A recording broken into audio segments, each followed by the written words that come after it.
So I want to talk a little bit about LPS. It stands for lipopolysaccharides. So this is a molecule that makes up the outside of a bacteria, gram-negative bacteria in your body. Okay? Whenever your gut gets out of whack, these bacteria can escape your digestive system and get into your blood supply.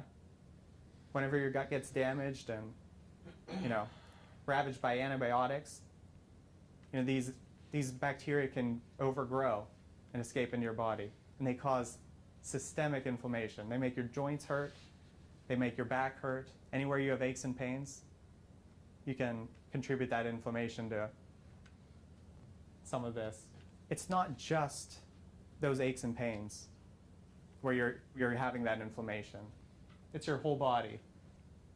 Big deal, right? So say you hurt a little bit more.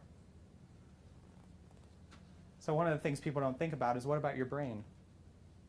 You might say, well, my brain doesn't hurt. And everyone could say that because there are no pain receptors on your brain. You cannot feel when your brain's inflamed. And inflammation of your brain can lead to a host of chronic diseases over time. So here, we're looking at Alzheimer's disease. We have tons of studies on LPS and its levels in the body correlating with chronic diseases.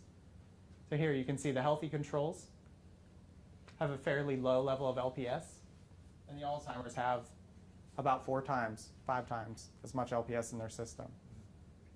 So the neurologists are looking at this and they're saying, well, we have brain inflammation.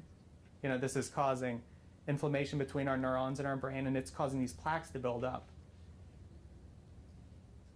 And so the neurons can't communicate as well. So people are forgetful and all these things, and they say, well, it's hereditary, we can't do anything about it. But the evidence nowadays says, yes, we can do something about it. How that inflammation from the gut is affecting the brain, and by correcting the gut, we can prevent these neurological disorders. So I'm going to look at a couple more disorders here. So ALS, or Lou Gehrig's disease, also a neurological condition. So here it's affecting our brain's ability to communicate to our muscles. And over time, our muscles will waste away. You can see here from the healthy controls, you can see early ALS, they have elevated levels, about double, and then late ALS, they have about triple the level of LPS in their system than these healthy controls.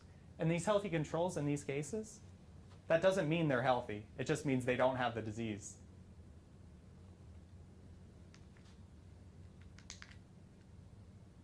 So here, autism. You can see if we had to double the rates of LPS in autistic kids compared to healthy controls. How about depression? Do you think that affects many people here in the United States?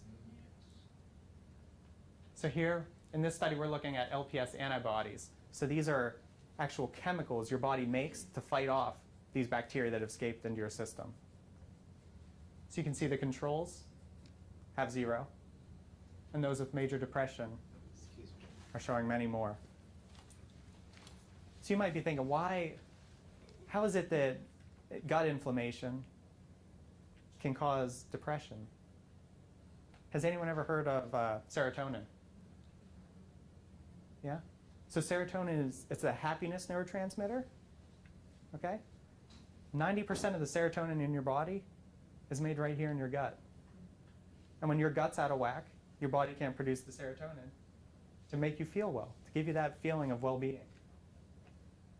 So it's so much more. This microbiome, it affects so much more than just your gut. It affects your brain in so many ways.